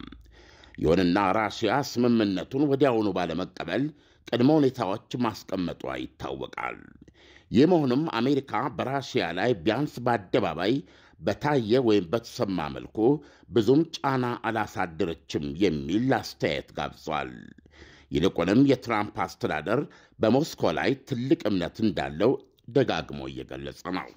የራሽያ ዩክሬን ጦርነትን የማስቆም ድርድሩን በግንባር ቀደምትነት የሚመሩት ልዩ ልዑክ ስቲቭ ዊትኮፍ በሳምንቱ መጨረሻ ላይ ታከር ካርልሰን ለተሰኘ የአሜሪካ ጋዜጠኛ በሰጡት ቃለ ምልልስ አሜሪካና አውሮፓ በዩክሬን ጦርነት አጀማመርም ሆነ አፈጻጸም ላይ ያላቸው አቋምና አመለካከት እጅግ የተለያየ መሆኑን አሳይተዋል። ዱባና ቅል ራሽያ ወደ ጦርነቱ የገባችው ተተንኩሳ እንደሆነና ፕሬዚደንት ቭላዲሚር ፑቲንም ቃላቸውን የሚያከብሩ ታማኝ ሰው ናቸው ብለዋል ዊትኮፍ። አውሮፓውያኑ በወገናቸው ቭላዲሚር ፑቲንን በዩክሬን ብቻ የሚመለሱ ሳይሆን ከቀናቸው ለመላ አውሮፓ ስጋት ናቸው በማለት ያምናሉ። ዊትኮፍ ከዚህ አንጻር የእንግሊዙ ጠቅላይ ሚኒስትር ኬር ስታርመር መጨረሻ ላይ ሊደረስ የሚችለውን የሰላም ስምምነት የሚያስከብርና ዩክሬን ውስጥ የሚሰማራ ወታደራዊ ኃይል ለማደራጀት የሚያደርጉትን ጥረት ኢኙኝ ወይም አትርሱኝ ባይነት ነው ሲሉ ውድቅ አድርገውታል።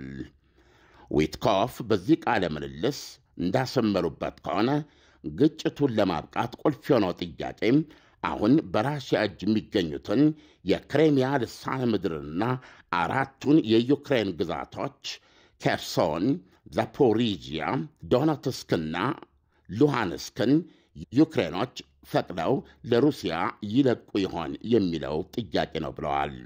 አያይዘውም ከሁለተኛው የዓለም ጦርነት በኋላ ክሬሚያ ልሳነ ምድርም ሆነ አሁን ራሽያ በአብዛኛው የተቆጣጠረቻቸው 4ቱ የዩክሬን ግዛቶች የራሽያ እንደነበረ አመልክተዋል።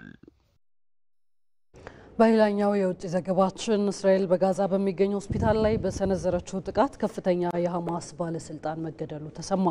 የሐማስ ሰዎች ለቢቢሲ እንዳረጋገጡት ቴል አቪቭ በሚገኝ ሆስፒታል ላይ በፈጸመችው ጥቃት ነው ባለስልጣኑ ለህልፈት የተዳረገው። በእስራኤል ጥቃት ህይወቱ ያለፈው ኢስማኤል ባርሁም የቡድኑ የፋይናንስ ጉዳዮች ኃላፊ ነበር። ከአራት ቀናት በፊት በእስራኤል በተፈጸመ የአየር ጥቃት መጎዳቱን ተከትሎ በሆስፒታሉ ሕክምና ሲደረግለት እንደነበርም ተጠቁሟል። እስራኤልና ሐማስ የደረሱት የተኩስ አቁም ስምምነት መራዘም ባለመቻሉ ቴል አቪቭ መጠነ ሰፊ ጥቃቶችን በጋዛ እየሰነዘረች ትገኛለች። ሀገሪቱ እስካሁን በሰነዘረቻቸው ጥቃቶች በሺዎች የሚቆጠሩ ሰዎች በጋዛ መገደላቸውን ሐማስ አስታውቋል። አሁን ደግሞ የቢዝነስና የዓለም አቀፍ ግብይት መረጃዎችን ከተከታዩ ተንቀሳቃሽ ምስል ተከታትለን እንመለሳለን።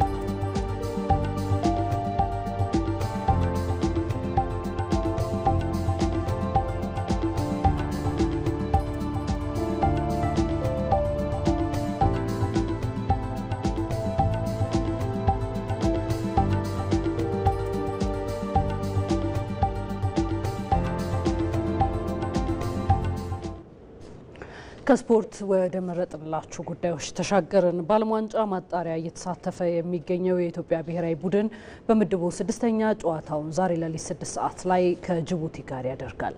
በዚህ ጉዳይ ላይ ባልደረባችን አንተነሳይ ተጨማሪ መረጃ አዘጋጅቷል። የአንድ ቡድን ወይንም አሰልጣኝ ትልቁ ነገር ለጨዋታ ከሚደረገው ዝግጅት እኩል የተጋጣሚና ጨዋታ መረዳት ወይንም ደግሞ እንደ ተጋጣሚ ሆኖ መቅረብ ነው። ምክንያቱም ጨዋታዎችን ለማሸነፍ ብቻ በር ዘግቶ የሚደረጉ ዝግጅቶች የቱንም ያክል ጠንካራ ቢሆኑም የተቃራኒ ቡድንን የጨዋታ መንገድ ግምት ውስጥ እስካላስገቡ ድረስ ዋጋቸው ትንሽ ስለመሆኑ በርካታ ማሳያዎችን መጥቀስ ይቻላል። ምክንያቱ ምንም ቢሆን ምንም የኢትዮጵያ ብሔራዊ ቡድን ግን ለዚህ የታደለ አይደለም። ዋሊያዎቹ በዓለም ዋንጫ ማጣሪያ የሚሆን በአፍሪካ ዋንጫ በቻንም ይሁን በወዳጅነት ጨዋታዎች የሚከተሉት የጨዋታ መንገድ ያን ያክል ልዩነት ያለው አይደለም። ባለፉት ዓመታት ከጠንካራዎቹ ግብጽና ኮት ዲቯር በእግር ኳስ ደረጃቸው ዝቅተኛ እስከሆኑት ሴራሊዮንና ጅቡቲ ያደረጓቸው ጨዋታዎች በትልቁ የሚጠቀስ የታክቲክ ለውጥ የተደረገባቸው ወይንም ደግሞ ለተጋጣሚ ቡድን ምላሽ ለመስጠት በሚያስችል መልኩ የተጠኑ ናቸው ለማለት አያስደፍሩም። በእርግጥ በተጋጣሚ ቡድን ሁኔታ ልክ ለመጫወት የሚሆን አስገዳጅ የታክቲክ ለውጦችን ለማድረግ ለዚህ የሚሆኑ ተጫዋቾች ያስፈልጋሉ። ከአካል ብቃት ጀምሮ የሚሰጡ ታክቲካል ጉዳዮችን በሁሉም ረገድ መተግበር የሚችሉ የተሟሉ ተጫዋቾች የሉም እንኳን ቢባል በዘመናዊ እግር ኳስ ተወዳዳሪ ሆኖ ለመገኘት ተለዋዋጭ ከዛ ከፍ ሲል ደግሞ ተራማጅ ሆኖ መገኘትን ይጠይቃል። በዓለም ዋንጫ ማጣሪያ ዋሊያዎቹ ከግብጽ ጋር ባደረጉት የምድቡ 5ኛ ጨዋታ የተመለከትነው አንደኛው ነገር ቢኖር ይሄኛው ነው። በሞሮኮ በተደረገው ጨዋታ ዋሊያዎቹ በኳስ ቁጥጥሩ በግብጽ ብልጫ ባይወሰድባቸውም በእግር ኳስ ውጤትን ሊቀይሩ በሚችሉ ሌሎች ጉዳዮች ግን በአንደኛውም ተሽለው መገኘት አልቻሉም። ፈርዖኖቹ ኳሱን ለዋሊያዎቹ ለቀው አቅማቸውን ሰብስበው በተጫወቱበት መርሃ ግብር ኢላማቸውን በጠበቁም ይሁን ባልጠበቁ ሙከራዎች እንዲሁም አደጋ በመፍጠርም ተሽለው ተገኝተው ካላቸው የእግር ኳስ ደረጃ አንጻር ጥሩ ያልነበሩበትን ጨዋታ ማሸነፋቸውም ተለዋዋጭነት ምን ያክል በእግር ኳስ የዘመኑ አስፈላጊ ጉዳይ መሆኑን በቂ ማሳያ ነው። የኢትዮጵያ ብሔራዊ ቡድን በ2026 የዓለም ዋንጫ ለመሳተፍ እያደረገ በሚገኘው ፈታኝ ጉዞም ዛሬ ሌሊት 6 ሰዓት ላይ ከጎረቤት ሀገር ጅቡቲ ይገናኛል። ጅቡቲ በእግር ኳስ እዚህ ግባ የሚባል ታሪክ ያላት ሀገር ባትሆንም ዋሊያዎቹ ከሚሄዱበት መንገድ አንጻር ግን ቀላል ተጋጣሚ እንደማትሆን መገመት ይቻላል። ሁለቱ ቡድኖች በዚሁ መድረክ በተገናኙበት የመጀመሪያ ጨዋታም አንዳቻ መለያየታቸው ይታወሳል። በእርግጥ ዋሊያዎቹ በ2026 ትልቁ መድረክ የመሳተፍ እድላቸው ከመርፌ ቀዳዳ እጅግ የጠበበ ነው። ቢሆንም ቢሆንም ግን የመጀመሪያ 3 ነጥባቸውን ለማሳካት በዚያው በሞሮኮ ቢን መሐመድ ኤል አብዲ ስቴዲየም በሚያደርጉት ጨዋታ ቢያንስ በስነ ልቦና ተሽለው መገኘት የግድ ይላቸዋል። ጅቡቲ እንደ ኢትዮጵያ ሁሉ እስካሁን አንድም ጨዋታ ለማሸነፏ የምሽቱን መርሃ ግብር ለዋሊያዎቹ ከባድ ያደርግባቸዋል። በታሪካቸው ለዓለም ዋንጫ አልፈው የሚያውቁት ሁለቱ ሀገራት አስከፊ አጀማመራቸውን ለመቀየር የሚፋለሙበት እንደሚሆንም ይጠበቃል። ምስራቅ አፍሪካውያኑ ከአሁን በፊት 17 ጊዜ ሲገናኙ ጅቡቲ አንድም ጊዜ ማሸነፍ አልቻለችም። ኢትዮጵያ ግን 15ቱን በማሸነፍ ፍጹም የበላይነት አላት።